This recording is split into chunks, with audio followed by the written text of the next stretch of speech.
Children, जो next topic है हमारा वो है रेक्टिफायर। इलेक्ट्रॉनिक्स का टॉपिक है रेक्टिफायर, और इसमें भी ये आपसे बात कर रहा है हाफ वेव रेक्टिफायर।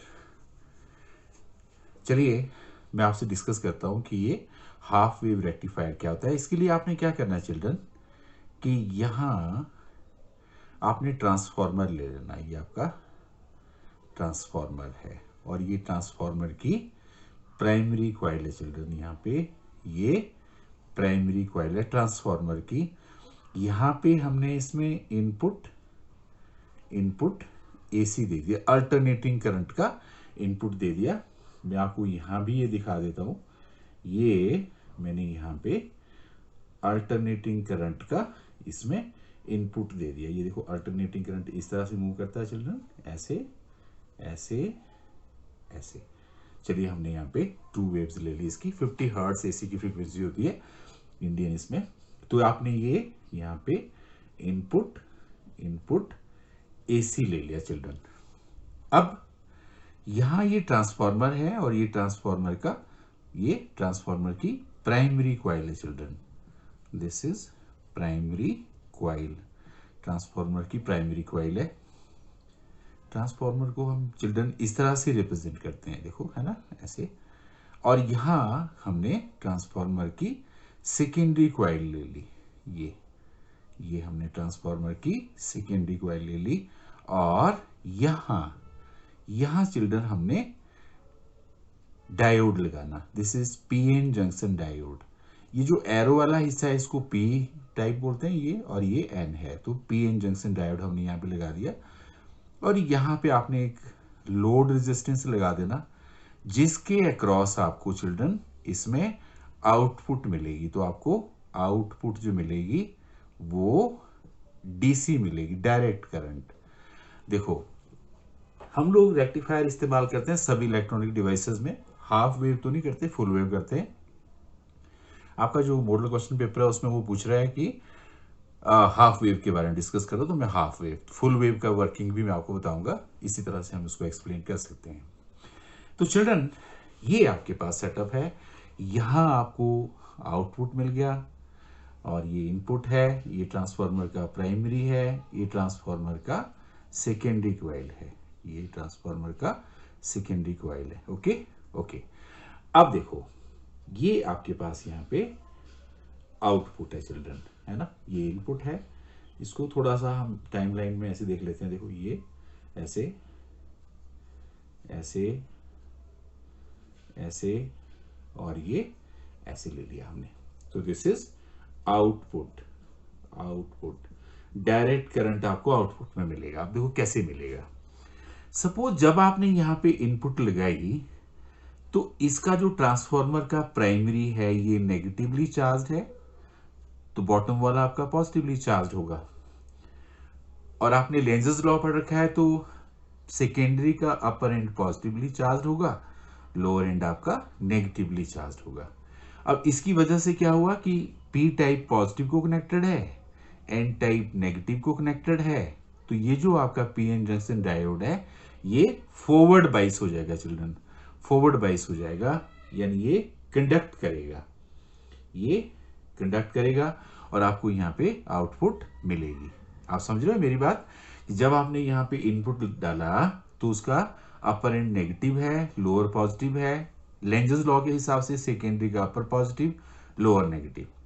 जो ये डायोड है यहाँ पे आपने लगा रखा है डायोड, इसका पी टाइप पॉजिटिव से कनेक्टेड है, एन चिल्ड्रन नेगेटिव से, तो फॉरवर्ड बाइसिंग होगी तो ये कंडक्ट करेगा और आपको आउटपुट मिलेगी।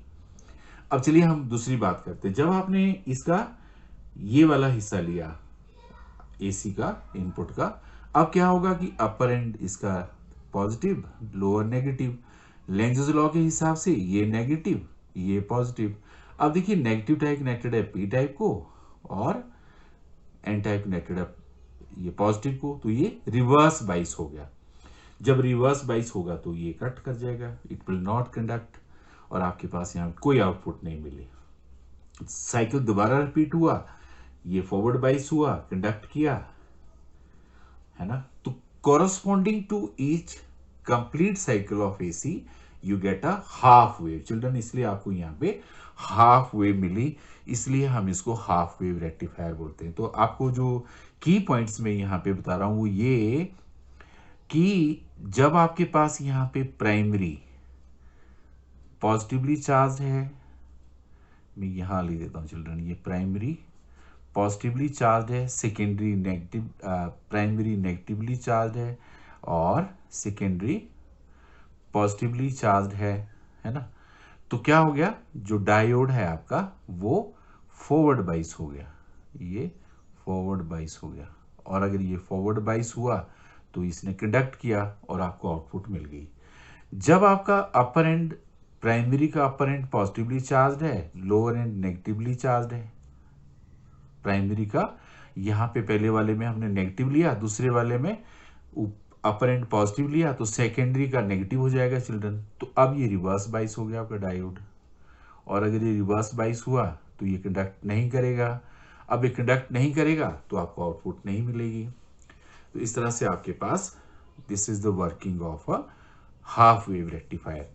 इस टॉपिक को समझने के लिए दो की पॉइंट्स, एक तो थोड़ा सा ट्रांसफार्मर का नॉलेज होना चाहिए, लेंजर्स लॉ का भी नॉलेज होना चाहिए चिल्ड्रन, और खास करके एक चीज और, यहाँ पे ये जो आपका यहाँ पे पी पी है, ये एन टाइप है, पी एन जंक्शन डायोड है। इसमें अगर आप इसको पॉजिटिव से कनेक्ट करते हैं, एन को नेगेटिव से करते हैं चिल्ड्रन, है ना, ये पॉजिटिवली चार्ज है, ये नेगेटिव, तो ये कंडक्ट करता है, डायोड जो है आपका ये कंडक्ट करता है, और कंडक्ट करता है और फॉरवर्ड बाइस होता है ना, फॉरवर्ड बाइस होता है तभी कंडक्ट करता है, तो फॉरवर्ड बाइसिंग की वजह से ये कंडक्ट करता है। पर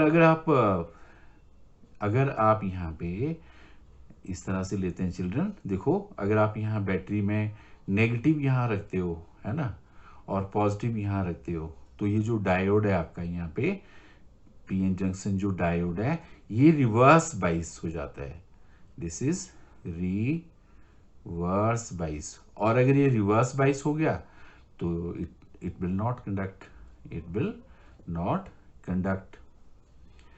तो इस तरह से ये नॉलेज भी आपको इस टॉपिक को करने से पहले होना चाहिए। मैंने आपको बता दिया कि फॉरवर्ड बाइसिंग क्या होती है, रिवर्स बाइसिंग क्या होती है, उसके बेस पे आप ये एक्सप्लेन कर सकते हैं। अब चिल्ड्रन सपोज करो इसके साथ ही मैं थोड़ा सा आपसे फुल वेव की भी बात कर लूं। आपने कुछ नहीं करना उसमें चिल्ड्रन, यहां पे आपने एक और डायोड लगा देना ऐसे, ये तो आपके पास एक डायोड D1 हो गया, एक डायोड D2 हो गया। थोड़ा सा आपने क्या करना है, जो लोड रेजिस्टेंस है चिल्ड्रन, जो लोड रेजिस्टेंस है उसको आपने कुछ ऐसे कनेक्ट कर देना, यहाँ बीच में ऐसे ऐसे कनेक्ट कर देना। तो ये आउटपुट जो आपको मिलेगी चिल्ड्रन वो इसके क्रॉस मिलेगी, है ना, ये आपको आउटपुट यहां पे मिलेगी। ओके, अब देखो इसका वर्किंग भी बिल्कुल सिमिलर है। जब आपके पास ट्रांसफार्मर का अपर एंड आपका नेगेटिव है तो यहाँ पे लोअर पॉजिटिव हो जाएगा, सेकेंडरी का अपर एंड पॉजिटिव, लोअर नेगेटिव। अब क्या हो गया, डायोड D1 फॉरवर्ड बाइस हुआ, कंडक्ट किया, पर D2 चिल्ड्रन, D2 जो है वो देखो यहाँ पे पी टाइप नेगेटिव को है, एन टाइप रिवर्स बाइस, यानी D1 फॉरवर्ड बाइस और D2 रिवर्स बाइस, इसलिए कंडक्ट नहीं करेगा, ये कंडक्ट करेगा।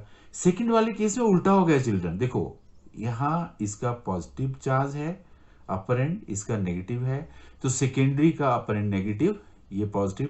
अब D2 फॉरवर्ड बाइस हुआ और D1 रिवर्स बाइस हो गया तो कंडक्ट करेगा, तो आपको यहां पे भी एक वेव मिलेगी, फिर दूसरे में रिपीट होगा, फिर यहां भी एक वेव मिलेगी। तो इस तरह से अगर आपके पास ये एग्जाम में पूछता है कि एक्सप्लेन फुल वेव रेक्टिफायर, तो चिल्ड्रन फुल वेव रेक्टिफायर भी मैंने आपको एक्सप्लेन कर दिया, फुल वेव रेक्टिफायर भी मैंने आपको एक्सप्लेन कर दिया।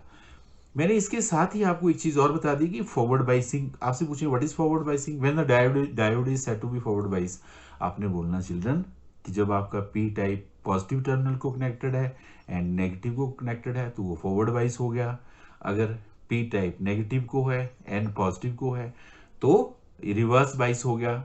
बेसिक कंसेप्ट आपको जरूर पता होना चाहिए कि फॉरवर्ड बाइसिंग में जो इलेक्ट्रॉन्स और होल्स हैं वो जंक्शन की तरफ को जाते हैं, रिवर्स बाइसिंग में अवे जाते हैं, डिप्लीशन लेयर बढ़ती जाती है, यहाँ श्रिंक कर जाती है ना। तो वो आपको सारा नॉलेज पता होना चाहिए। So I hope you have understood this topic.